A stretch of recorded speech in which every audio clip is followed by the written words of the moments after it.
Bonjour, bonjour bana Nzambe. Bonjour bana Nzambe. Ezalinga e Sœur Maria. Mbote na bino surtout bat bozo kaza kolanda vidéo olelo. Na yesu ko partager na bino bolamu na Nzambe tika to bonde na Nzambe avant tout. Père de gloire, Père papa na kotondo botondi Nzambe na lola Nzambe na Israël. Nzambe na biso papa to tondi botondi papa na biso merci pour na bolamu na yo. Merci pour na pema na bomo vie opesi na ngai. Merci pour na vie opesi na bato pe ba kozlanda occasion ko tala vidéo o. Nzambe tika te yo loba Père éternel. Nzambe tika te bana na ba yo ko Nzambe na lola. Ba o bazali na posa ko yeba vérité Père éternel. Na travers ozali ko sana kati na nga mutu pamba mwana na ya musala. Nzambe yango na yepa na Père éternel. Na telu na liko sala musala opesi na ngai. Na yeko kabola lelo bolamu na o papa epai na bana na batela bango protéger bango.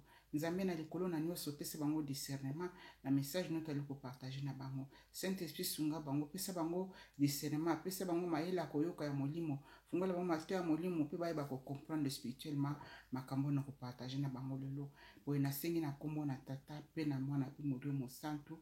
Amen amen amen amen amen.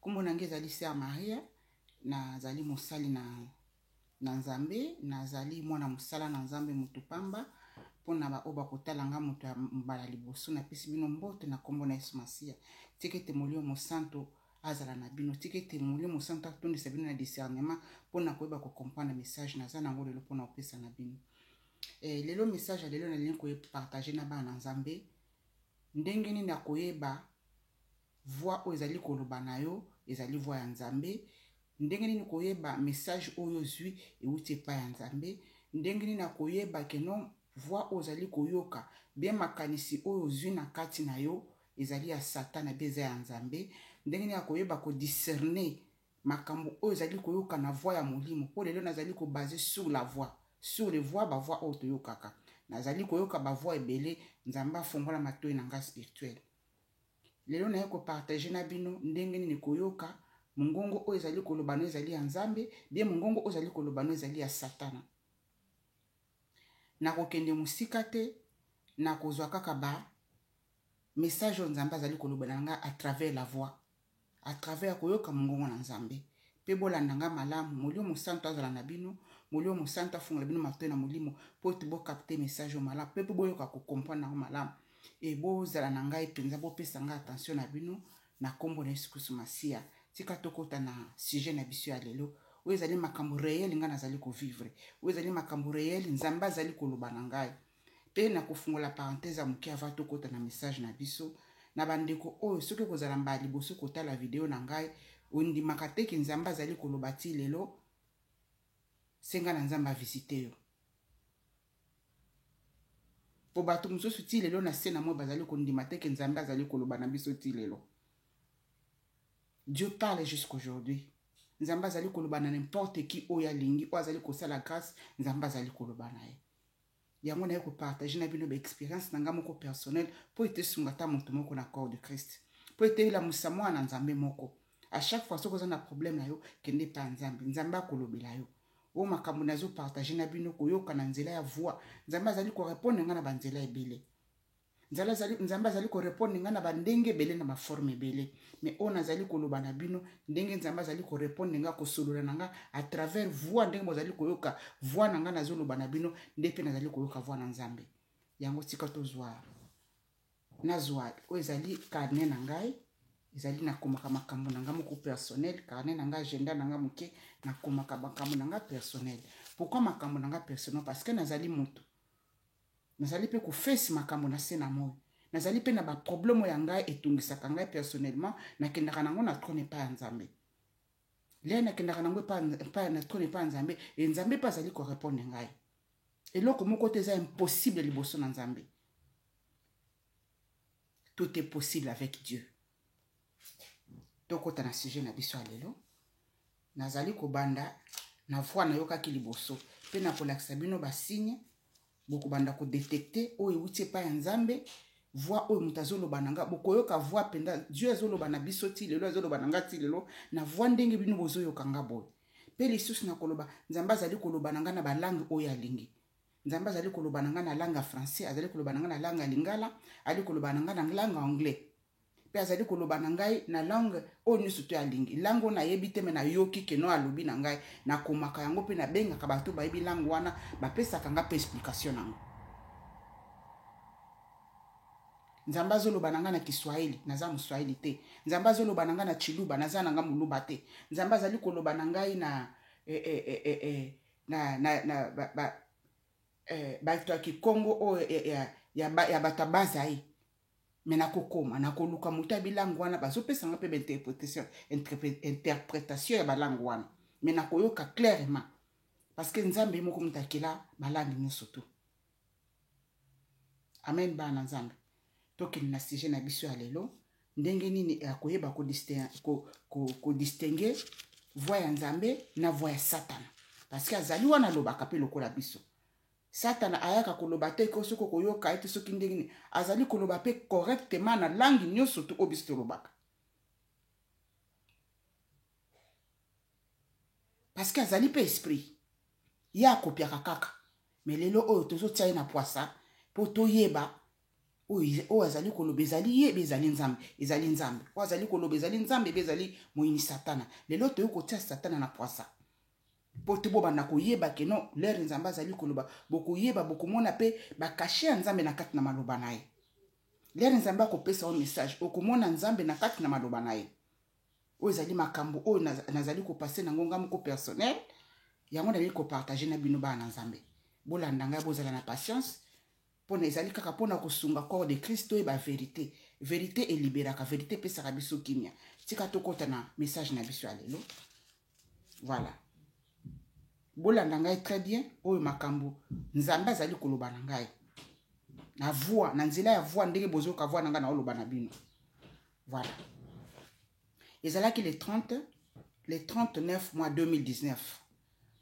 nayoki voix ezoloba na ngai na français voix elobi na ngai boye l'esprit voix elobi na ngai boye Saint-Esprit érecta son état de Dieu oyo voix liboso elobi na ngai nayoki voix na kati na butu na bandaki kolala nakomaki na l'air voilà nakomaki na l'air zela natala place nakomaki l'air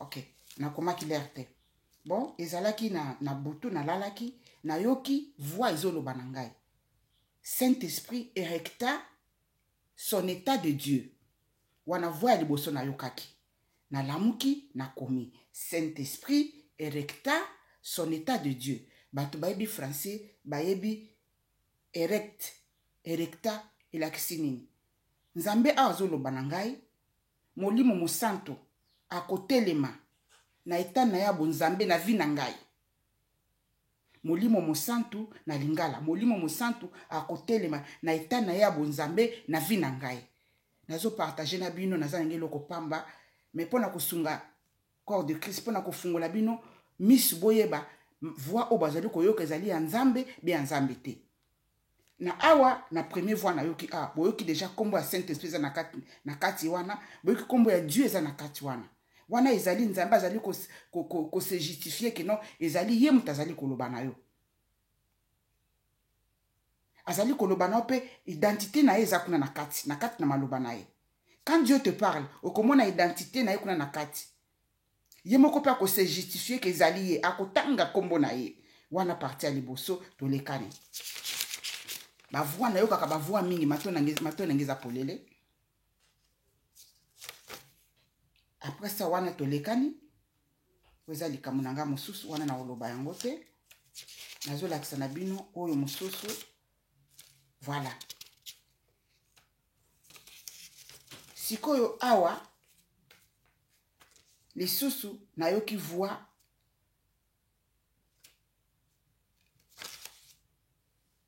voilà tokomi sikoyo le 14-11 2019 nalalaki na butu awa balobeli nga na anglais the emotion moment God wants us to understand the emotion moment God wants us to understand ezalaki na ba 4 et 3 minutes na lamuki na komi date na tali l'heure na komi pe na date oyo na linga lelakisi na ba moment oyo tozali kolekana na ba émotionnel na ba problème émotionnel bien na ba problème oyo ezali kotungisa biso na kati ya problème moko boye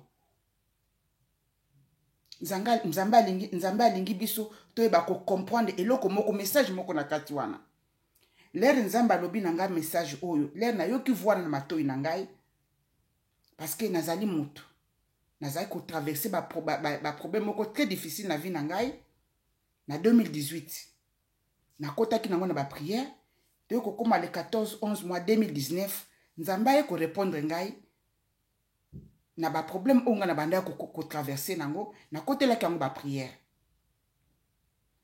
awa lisusu nzambe asidentifie kezali ye mutu azali koloba na ngai atie kombo na ye kuna na kati atie signe na ye na kati asidentifie ke non ezali ngai nzambe nazali koloba à chaque fois nzambe alobaka na ngai à chaque fois bien nzambe akoloba na yo okoyoka mongongo nzambe akosidentifie na kati wana ya message wana akotia toujours kombo na ye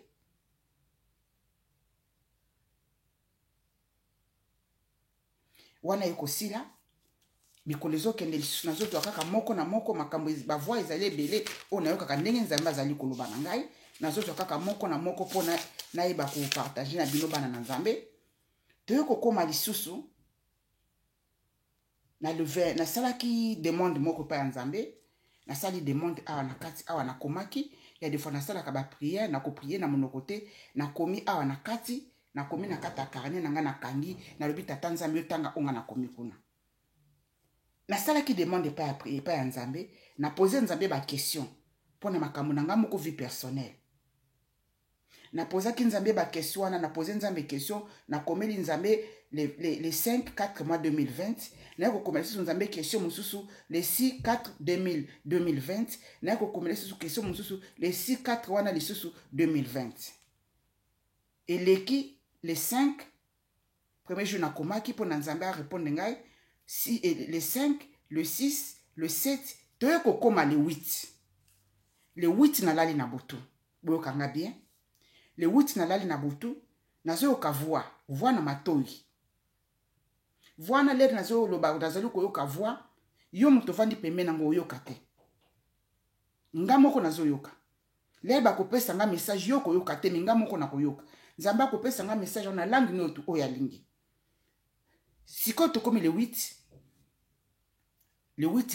2020 nga napozaki nzambe baquestion mpo na vie na ngai le 5 le 6 le 6 deux fois napozaki baquestion nakomi baquestion awa nakomi question ya liboso awa nayebi te soki bomona nakomaki question ya liboso ya mibale ya misato wana baquestion nakomelaki nzambe arépondre ngai nalali na butu nazali koyoka voix ezali koloba na ngai chose impossible à faire nalamuki nazwi biki nakomi le 8-4 2020 la voix me dit chose impossible à faire chose impossible à faire susu comment oyo elakisi nini nazalaki na discernement te nalamuki na tongo na tele wana nazwi na message wana nazwaki discernement te nalamuki na tongo nakoti na prière nzambe apesi nga discernement lere nzambe apesi nga discernement nzambe azali kolakisa nga clairement wana ezalaki le 8-4 2020 na ba 4h40 nalamuki na tongo nalamuki na tongo te ezokontinue nalamuki nakomi nazongi kolala kozonga nazongi kolala le même le 8 wana le même le 8 nayoki lisusu voix botala bolamu na nzambe nayoki lisusu voix la voix me dit si Dieu miso si yeux de Dieu c'est secret vous avez reçu ça vous l'avez demandé oyo arépondre nga awa ezali nzambe atie asidentifier lisusu kombone na kati na message wana na makambo nga nasengaki ye. Mais oyo alobi na ngai impossible à faire. C'était vers 4h40. La voix qui me dit impossible à faire. Le même 8, le 4 2020, na 4h40, na yo qui voit elobi na ngai chose impossible à faire. Le même le 8 wana, te kokoma na ba 4h58, bota la ba différence à minute. Kuna a s'identifier kombo na été. Awa, voix elobi na ngai. La voix, 6 yeux de Dieu, ce secret, vous l'avez reçu ça. Soki bino bozwaki yango, vous l'avez demandé. Nga moko na comprendre pourquoi. Nzamba répondre nga bongo. Awa nzambe li mtusa répondre ngai. Voix o na yo keza ya nzambe. A s'identifier na kombo na ye na kata message oyo. Mais soki totali message oyo na zwaki yango, le même 8 wana, balobi na ngai, le même 8 na 4h20, na 4h40, chose impossible à faire. A s'identifier tatiki bongo. Ezali Satana. Ça c'est la voix de Satan. Satan est là koloba na voix na ye, ako s'identifier kombo na ye te. Pe akokaka kotanga kombo na nzambe te. Akokaka kotanga kombo na Saint-Esprit te. Akokaka kotanga kombo na Yesu te. Na kati ya voix lera zali koloba na likambo. Soki oyo ki voix elobi na yo, et s'identifier kombo na ye te. Et s'identifier kombo na etie kombo na nzambe na kati te. Et pe si kombo na Saint-Esprit na kata message wana te. Et ou te pa nzambe te. Mais soki po omoni ke non na kati na message na yo message. Nzamba koko pesa un message ya alerte. Nzamba koko pesa un message ya bokebi. Esprit na ngai ndenge koma sensible liboso na nzambe. Esprit na ngai koma penza très sensible na parole de na présence na nzambe, na molimo na nzambe, na ko détecter et ko détecter que non o ezali ya nzambe et ou c'est pas nzambe. Makambo le bokola na molimo bando ko comprendre makambo na zo ebisa bino. Mais leur voix pe nzambe azali kolobo zo yokana matoi, nzambe azali na voix ya autorité. Nzambe azali na voix moko très poussée ko bouger yo. Nzambe azali na voix moko ya kibokonzi kati na ye. Mais na kati na voix leur moyini Satan azali koloba nao, okomona autorité na kati te. Azali na voix qui pouvoir na kati te, azali na voix qui bokonzi na kati te. Mais quand la voix de Dieu azali koloba na yo, okosanti autorité ya nzambe za wana. Okosanti puissance na nzambe eza na kati na voix wana. Okosanti pouvoir na nzambe eza na kati na voix wana. Pe ako s'identifier kezali ye. Ako s'identifier na ndenge ni. Ako tanga kombo na ye na kati. Satan ako koka kotanga kombo na nzambe telera zali koloba na yo. Parce que abanga ka kombo na sala ka mabe. Yango lero koyoka voix ya bongo pe so message moko ya bongo yeba keza Satan. Pe ayaka wana toujours ko contredire oyo sengi. Voilà. Akoloba na ona voix pona ko contredire. Pona ozala na foi te.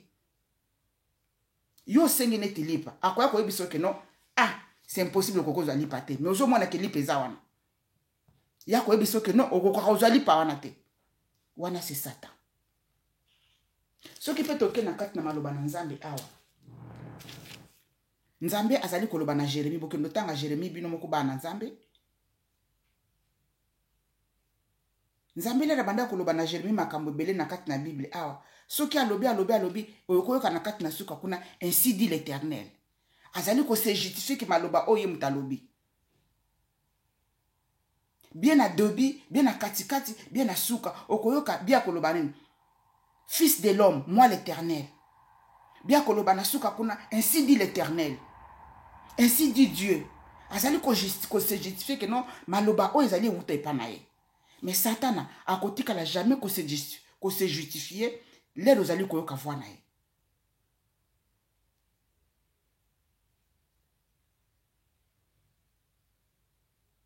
Et ce qui wana te lisusu, nazali ko continuer lisusu, na ko découvrir que muto alobi nanga chose impossible à faire, c'était pas Dieu, c'était Satan. Akoya na koloba no makambo moko ya opposition. Akoya koloba na likambo oyo senga kite, akoya biso que non ezali impossible pour tous les wana.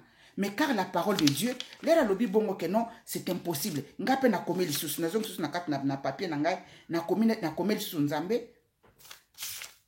nakomeli susu nzambe na te soki bokokotanga nakomeli Père éternel. Rien n'est impossible à toi, Seigneur.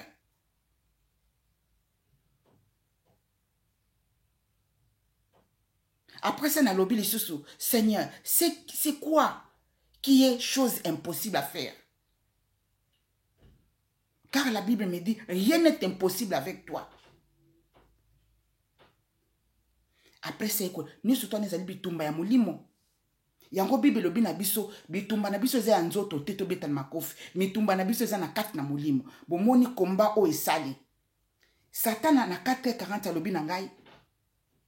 Chose impossible à faire. Parce que nga nazana kondima biloko na sengi nzamba pesinga pe na zu yango. Na boyi yango, il faut ko refuser maloba ya Satan.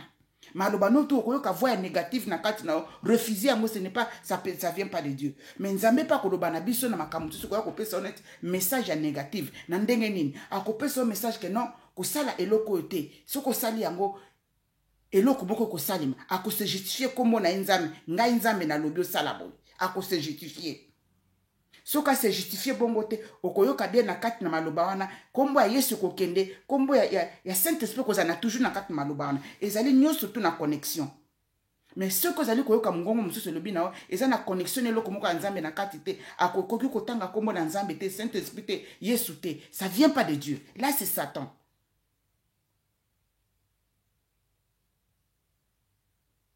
Nzamba sunga libota na bana nzambe, nzamba sunga ngana yo. Bitumba na biso ezali ya nzoto te, mais ezali ya molimo. Totelema makasi na koyoka liloba na nzambe. Totelema makasi ko continue na relation na biso ya bosolo na nzambe na lola. Po ete asunga yo asunga ngai. Nzambe aza na mingi ya kolobela biso. Nzambe azali kolobela biso ti lelo. Et soki wana te, to continue lisusu. Naza na makambango ebele o nzambe azali kolobelanga na travers voix bino bozoka voix na ngai. Nazana makambo ebele on nzambe azali kolobela nanga à travers voix ndenge bino bozali koyoka voix na ngai.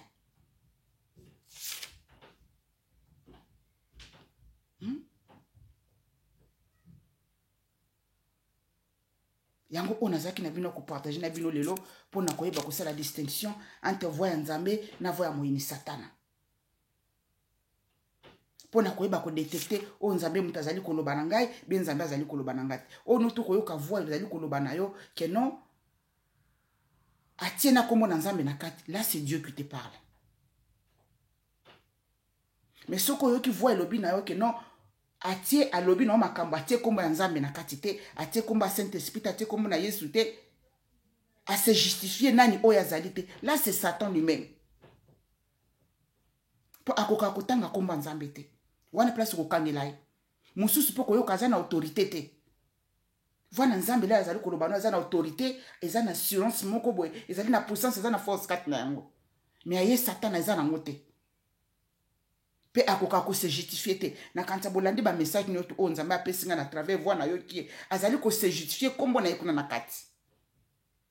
Amen ba na nzambe. Na kanta na suki wana na lingi na partager na bino lisusu mwa message mususu amuke. Kopesa lisusu message o ezali vision na kwazwaki ya mukuse e ezali pasi pe mawa mingi liwa ezali pona biso nyonso to nzambe alingi biso bat na masumu to kufa na kati na masumu te. Nzambe alingi muta masumu a se repentir et esengo na ba o ba kozwa message que non ba yebiso que non lobi ozali ko lobi dans un mois dans une année bien lobi dans une semaine ozali ko kufa soko ozali ko tamwa na masumu otika masumu ezali grâce monene yango na lina partager na bino bato ba kozwa message boko miselanga message epa ya mutu oyo na ndeko babengi kombo musicien na biso moko ya Congo démocratique babengi na kombo ya Defao na yebite soka zalaka na bon moy bia si akufa na yebite mais na zwi vision pour na ndeko Defao balakisi ngai na moni na kati na cercueil balatisi bia alali akufi batie na kati na cercueil kokufa ezali eloko ya malamu te mais kokufa na nzela mosusu pe ezali délivrance. Un jour nzamba ko salanga grâce na koya ko partager na bino ba secret caché na kati na liwa mais nzamba alingi kokufa ya mutamasumu te soki mutakozwa message oyo boko misela ndeko Defao a se repentir asala a créé relation na nzambe avant que likambo moko ekoma na vie na ye boyebisa ndeko de fao aluka elongi na nzambe asenga bolimbisi asala repentance na vie na ye sincère parce que nzela na ye na liboso oyo nzambe alakisi yango namoni na kati na cercueil batie na kati na cercueil abengami mokufi atiki mokili oyo tovandi bokomisela ye message oyo soki ayebaki yesu te ayamba yesu atika mabe na ye a créé relation na nzambe a créé relation na Saint-Esprit ayeba kosala repentance sincère na vie na ye po te mokolo nzambe akubenga ye akende okutana na nzambe na lola parce que nzambe azali kosala bato nyonso tout grâce ti lelo o message mpo na ndeko de fao na kanisa na suki wana pardon baoyo bakotala video soki boyebi contact na moto oyo bokomisa ye ase repentir amisenzela amibongisama atika nyonso tu asalaki na maboko na nzambe nzambe alimbisaka masumu asenga bolimbisa epa nzambe nzambe alimbisa ye asukola ye azala prêtre le likambo yango koyela ye mpo otakende okutana na tata na ye parce que nzambe mutakela biso nyonso tu nzambe alingi biso bato me alingi lisumu ya kati na biso te ndeko de fao soki okozwa message oyo nzambe alingi yo zonga na se na makolo na ye e ozala préparé pour na bobengi oba nzambe akolinga kobenga yo amen bana nzambe e nalingi siko partager ce message mosusu pona message on azwi yango ka message on azwi yango le 8 message on azwi yango le 8 6 mois 2020 nazwi 3 messages 3 messages elandane ke landale les 6 et l'année les 6, les 7, les 8, les mêmes messages na bandenge différentes. Nzamba azali koloba na biso, azali kopesa biso ba message mais les messages moko ko la na bandenge différence pour bandenge différent pour te ba ko comprendre. Message o ezali na lota ka place wana mingi, ngamoko na ebelenge esprit na nzambe a travailler kana ngai. Et si ko na komi na place wana na kati na ezalaki na kati na mimoni na komi na kati na place wana mutumsa otuna ngoyo mimona kaka ezali différence moko ndoto vision na ko nzambe ko bimisa memi au place na mo place quelque part na mimoni nzamba bimisi ngai ezalaki ndoto te na mimoni na komi na place moko boy place yango ezalaka na mboka na biso kuna Congo démocratique na kanisa ezalaki na place babengi le nazaki na Congo tozaki na kati na lingwala me na wenze moko lingwala yaki na kato wana na mimoni na telemi wana place rai ya très anabite bato ba lingwala bien place rai ya très banda ko lekana wana e na mimoni na za wana mbala moko na moni jeune mama moko amemi mwana na maboko jeune mama o aza na mwana bébé na maboko komema memi mwana na maboko mbala moko ngape na bimi na place wana l'air na bimi na place wana esprit kat na ngai nzambe saint esprit aloloba na ngai sambela pona mwana wana l'air saint esprit azoloba na ngai sambela pona mwana wana azalaki na malade angoni na azalaki na maladi ya ba bibon moni ba maladi noto zali ko bima na ba poso likolo na kati na nzoto mais etiaki ba matofina na kati parti o ebeba kinoto na matofina siko ye mwana mwasi wana oli amema eza mawa mingi batu tilo na 2020 batu bazoke na kati na bandako banganga batu bazoke na bandako ya banganga bandako ba magicien po bakeluka guérison ndoka nganga pesa ka guérison te magicien marabu apesa ka guérison te muta pesa ka guérison zali Yesu e na mimona na kati na place wana esprit kati na nga na kati na ndoto wana be na kati na place na zalaki kuna na kati na esprit susu kati na nga ezali koloba na ngai priez pour cet enfant bazo mema na ndako na nganga priez pour cet enfant bazali ko mema na kati na ndako na nganga misu na molimo mona ka musika pe na moni pe porte ngwa ndako nganga ezalaki bato mususu pe bazaki kuna na kati bazo ke nikoluka guérison o likamba passe pe akokama guérison ezali pa ya nzambe epa ya Yesu epa ya Saint Esprit ezali pa ya nganga te guérison mutapesa ngo nganga te marabu apesa ka guérison te mutapesa ka guérison ezali nzambe na lola mutapesa ka guérison ezali Saint Esprit mutapesa ka guérison ezali kolo Yesu Masia yango asopaki makila na mai na Golgotha pona kopesa bino guérison eler na comme na personne esprit kat na ngai ezali kolakisa ngai pe ezali koloba na kat na esprit les oloba na ngai prie pour cet enfant là pe nazali komona ba bibo abimaki ba makonza moko mike mesali ba mai ya bibo en jeune na kat prie pour cet enfant l'air na lingi na sambela po na tia liboko esprit le binanga ko tia liboko te estopper liboko na ngai sambela na musika azali neti avandi pa nanga mwa distance moko bokaka ya 1 metre na tie liboko na musika e na bandi ko prier po na mwana wana na prier po na mwana prier po na mwana mbala moko bandeko na ngai mwana wana azui guérison instantanément leri kaka nazali koloba amen na kati na molimo mwana wana abiki eleki lisusu mikolo na komona so mutu mususu maladi kaka ya mikosa ya mikwanza siko lena na bosani moke lena zali ko prier po na mwana wana lena lobi amen mwana wana abandi ko bimi eza biloko na molimo ezali passe po na mutu oyo na koli na molimo te bina na moni makama molimo te po comprendre lena zali ko prier po na mwana wana esprit tindinga bondela po na mwana opo abika lena ali ko prier nazali ko mona bampese bazali ko bima na kati na munoko mezali bampese biloko physique te ya esprit bezalaki besprit ezalaki na kati na mwana wana bagilete ezobima na monoko ya mwana wana ya esprit lelo ezokwaya na se ezali kodisparaître e mwana wana abikaki directement mwana wana azwaki guérison babibo nyonso to bamakwanza ane ezalaki na bamai ya salite salite na kati abikaki elimwaki esilaki nalali lisusu le 6 baye kolakisa ngo so jeune fille mosusu maladi ya maladi ya mikosa na nzoto mibisi babumbuma nzoto mobimba nasalaki nini nasambelaki mpo na motu wana mwana ngo abikaki baye kolakisa nga susu mwana mwasi mosusu sikole namoni 3e mwana mwasi ye mpe le même baproblème maladi ya poso bambuma nzoto mimi ezosala mikosa